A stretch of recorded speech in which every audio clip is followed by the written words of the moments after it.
Good afternoon. The Rancho Board of Education meeting for Monday, May 24th, 2021 is now called to order. If you all please stand for the Pledge of Allegiance, Vice President Jeffrey Morgan will present.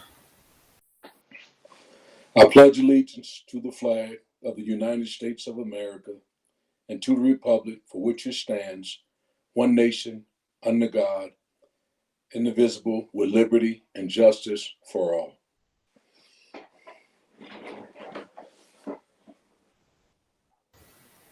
Thank you, Vice President Morgan. Kim, can you take a roll call for us? Yes, ma'am. Board President Galbraith. Present. Vice President Morgan. Present. Secretary Scott. Present. Board Member Cullen. Present. Board Member Coleman. Present.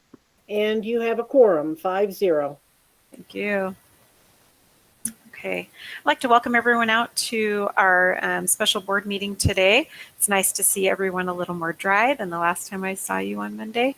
I hope you were able to all warm up. It was kind of a cold day.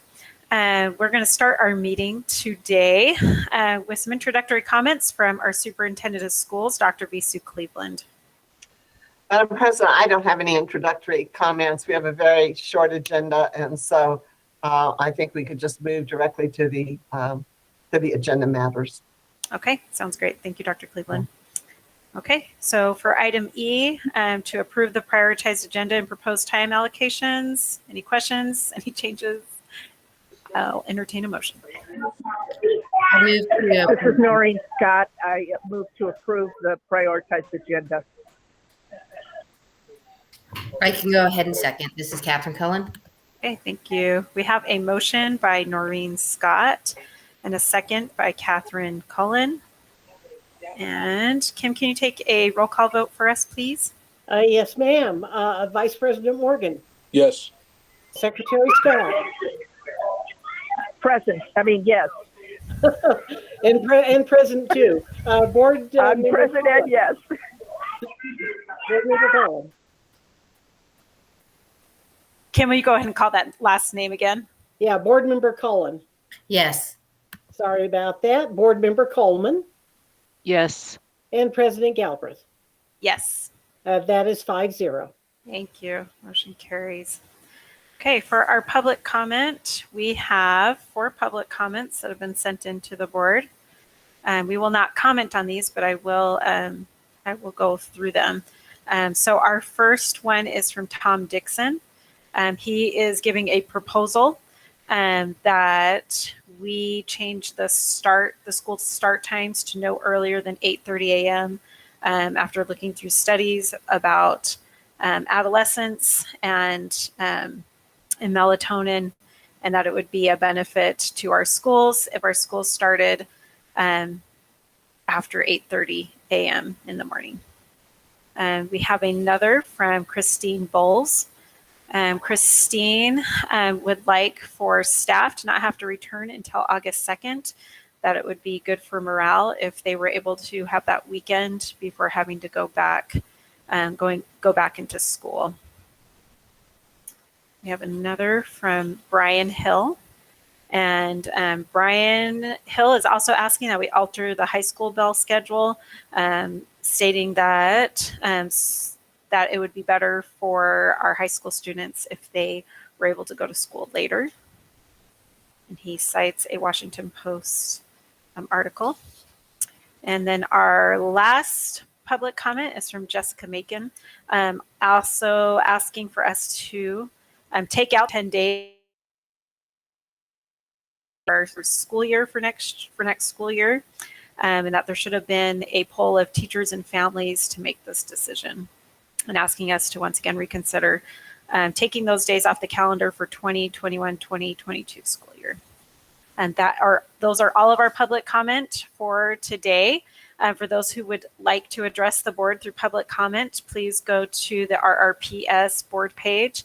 There's a form there where you can fill out, and every board member receives those public comments and reads through every one of those. So we appreciate the public comment that comes to us. And then for our next item, item G, is to approve the consent agenda. Anything need to be pulled off the consent agenda, or is there a motion to approve?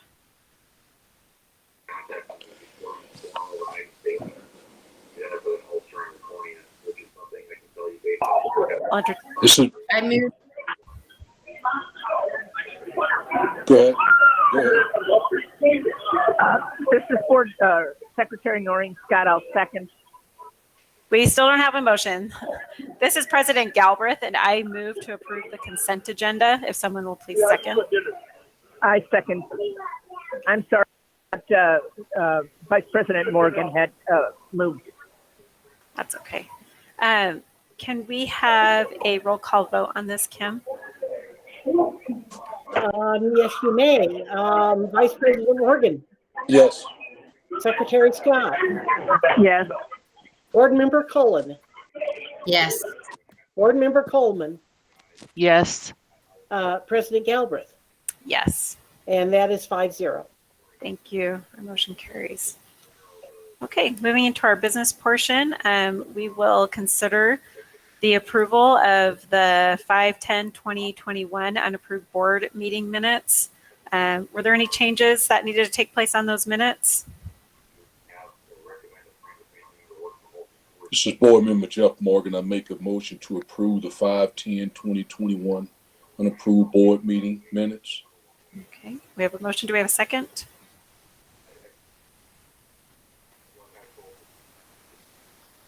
This is board member. Cullen. I When we go ahead and make your second, please. Yeah, there's just a lot of background noise. This is Wynn Coleman, board member Coleman. I second. Thank you. All right, we have a motion by Jeffrey Morgan and a second by Wynn Coleman. Kim, can you take a roll call vote for us? Yes, I can. Board Member, Vice President Morgan, Yes. Secretary Scott, Yes. Board Member Cullen, Yes. Board Member Coleman, Yes. and President Galbraith, Yes. and that's 5-0. Thank you. Motion carries. Okay, for item B, we will consider approval of resolution 20-005, reaffirming the establishment of the Spark Academy Virtual Elementary School. We have Jana Chenault, our Elementary School Improvement Officer, here to present. Good evening, Madam President, board members, and Dr. Cleveland. As part of our application to request an ID number for Spark Academy, they've requested that we have a board resolution. What you have in front of you is the resolution to establish the online virtual school for Spark. And so we stand for questions. We've already approved the school, but this is the last piece for us to put into the application for us to get considered for the approval from the New Mexico Department of Ed. Thanks, Jana. Yeah, so from what I understand, right, we had put everything through and then they had asked us to write it into a resolution, right? And that's why we're here. That's correct, Madam President. And it's my understanding it's not in state statute, but it is part of the application process. Okay. Okay. We'll go to the board for any questions that you all have. We'll start with Wynn Coleman, and then after Wynn, we'll go over to Catherine Cullen. Yes, I had just asked that we just have a review of going through costs. I just was curious kind of what we're looking at as far as the cost to go ahead and do this per student. I know our numbers have decreased and now it's not a requirement. And I just wanted kind of a comparison with the expense versus the benefit or the what we get per student. And I sent that in and I would like that. I had requested that it be for this meeting, just as an overview. Thanks, Wynn. It looks like Michael Baker's on. Go ahead, Mike. Yes, President Galbraith, Dr. Cleveland, members of the school board. So I did put the numbers together, did a cost analysis. What I did was I used the current number of students that have registered. I used the average factor multiplied by the unit cost. And so the revenue side of it is $1,426,000. On the expenditure side, right now we have those employees that are exclusive to the Spark. We have 14 teachers, a principal, 0.5 ed tech, and 1 clerical. That cost is a little over $1.2 million.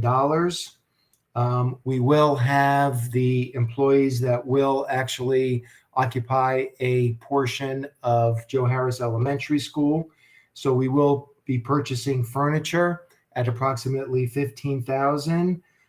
We will also be purchasing computer technology at a cost of approximately $19,000. We do have some general supplies. And I did not at this time actually incorporate the utility numbers because the utilities actually are on at the school currently. So without using utility numbers, at the moment we have a gain of approximately just under $212,000. If we take away the one-time costs, and typically what you would do is you would amortize that cost over the life of the equipment, which I did not do. That brings it down to approximately $177,000. Now there may be additional personnel such as overhead costs and other personnel that may assist with the program. And essentially, we're looking at about a break even. So, and thank you, Mike, for doing that. So when you say break evens, so I understand what we look at as far as doing this based on the number of students that have registered as a break even. Is that what you're saying? Just to clarify. Yes, I think the numbers are so close. And let me give you an example. Like the numbers that I crunched were actually in the positive by about 176,000. But there may be some other ancillary positions that we may add, but only on a part-time or incremental amount. So let me give you an example. Joe Harris Elementary will have a counselor, but the counselor's time, maybe 20% of the time or 10% of the time may be devoted to Spark. So out of that 176, we would probably, with additional services, probably eat into that. And so that's why I say it's basically a wash. And how many students right now are registered or have requested for virtual in elementary? With the analysis, I used 178. That number may have changed today. Janet could probably give you a more up-to-date number. We have 182 as of today. Thank you. That was just my question. Thank you. I know that was kind of maybe detailed with everything else that's going on. So Mike, I appreciate you doing that for the meeting. Yeah, absolutely.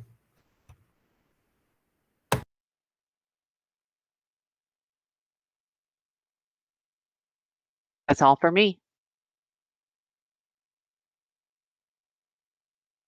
Sorry, I was muted. Catherine, go ahead. I called on you. I was trying to say you're muted. Yeah, so I wasn't sure if you were saying me. Yeah, thank you, Mike. Answered any questions that I may have had. So thank you so much. Thanks. Vice President Morgan, you have any questions or comments about anything?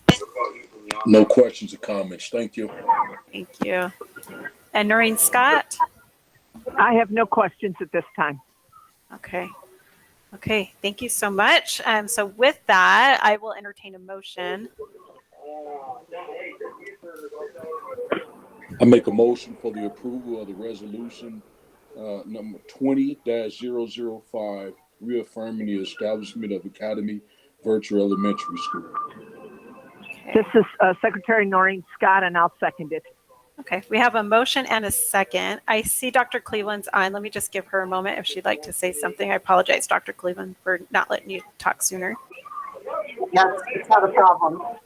Noreen, hold on one second, Dr. Cleveland. Noreen, can you mute for a second? Yeah. Okay. Go ahead, Dr. Cleveland. Sorry. Okay, no, sorry. Just the comment I made before, I would want to reiterate, this is 182 families that are asking for this, this approach for delivering instruction to their children. I think that all districts are schools of choice today, and it's really important that we respond to what parents feel they think is in the best interest of their child. I do think it's also our responsibility to advocate for what we think is important. And so, we all really kind of hope that, particularly in kindergarten, the children will come back face to face. We think that's a really good experience for children to have. That being said, we don't supersede what a parent thinks is in the best interest of their child. And so I think it's important that we do that. The one figure that Mike didn't give, but I think is also an important figure to keep in mind, is what the cost is to the district should we lose these children to charter or homeschools. And so that would be a loss of revenue, and it would be a significant loss of revenue to our school district. So I think it's that we respond to what parents ask us to do. I think it's important that we offer that. It'll be interesting to see long-term where this goes, whether this is something that is just a pandemic-driven situation and will kind of go away as the pandemic hopefully recedes, or whether this will be a more permanent request that our parents have. I think right now we don't know that. And I think in many cases, parents don't know that in terms of what they foresee. But I do want to make the point that we really hope that our kindergarten children will come back. One of the things I think we don't know right now, and this has been the conversation among superintendents, so we don't know how many parents held their children back in kindergarten this year and chose not to make this their first year of public education. And so I think we're all very concerned about what the numbers may be, particularly that they might be a little larger than we were anticipating. So it's just something for the board to keep in mind. But I know that I've talked to 2 different parents who made the decision to hold their child back and did not want this to be their child's kindergarten year. So it'll be a little bit older kinder than we normally do have. So that's the only comments I had. Thank you. Thank you, Dr. Cleveland. And I think you bring up an important point that we just need to keep an eye on it too, and make sure that we do revisit, as we see numbers and stuff like that. So thank you. Thank you for your comments. Okay, so we have a motion to approve by Jeffrey Morgan and a second from Noreen Scott. Kim, will you take a roll call vote for us? Yes, ma'am. Vice President Morgan, Yes. Secretary Scott, Yes. Board Member Cullen, Yes. Board Member Coleman, Yes. President Galbraith, Yes. and that is 5-0. Thank you. Our motion carries. For But items, I will say, Amanda, if you don't mind, that Yeah, we, at the end of the school year next year, or you need to revisit and see how it's going. yeah, Thank I you. for- agree. Yeah, I agree. I honestly, I kind of foresee it as something that might be with us. I mean, I think some things with this pandemic has kind of like forced us a little bit to move into the future, but at the same time, we definitely don't want to hold on to programs that aren't going to be needed. And so I agree. At the end of the school year, I think it would be good to take a look at it, Dr. Cleveland, and maybe next May, just to kind of see how everything is and what we're looking at for the next year, just so we keep an eye on it. Okay. We'll do that. We do that for all our programs. Yeah. Thank you. Okay, so for item C is to consider the approval of the 2021-22 schedule of regular board meetings. Any questions on this from the board? Any changes that you thought needed to be made on that? I'll just kind of look over everyone. No, not from you. Okay. Okay, so with that, I'll entertain a motion. This is This is Board Board- Member Coleman, and I move to approve. We have a second? This is Board Member Jeff Morgan, I second. Okay. We have a motion by Wynn Coleman and a second by Jeffrey Morgan. Kim, can you take a roll call vote for us on that? Yes, I can. Vice President Morgan, Yes. Secretary Scott, think she is off now. She just went off about 2 minutes ago. Okay. Board Member Cullen, Yes. Board Member Coleman, Yes. and President Galbraith. Yes. That is 4-0. Thank you. Our motion carries with 4-0. Okay, as far as advanced planning, on June 3rd through the 5th is the New Mexico School Board Association School Law Conference. June 14th, we have a finance committee meeting at 4:30. June 14th, we have a regular board meeting at 4:30, and that will be in the boardroom. We won't have to wear masks, which is great. On June 17th, we have an audit committee at 4:30, and June 28th, we have another regular board meeting at 5:30. Any other questions or comments on the calendar? Anything we missed in there? Okay. All right. So with that, our meeting for today is adjourned. Thank you all for coming out. Appreciate it. Thank you.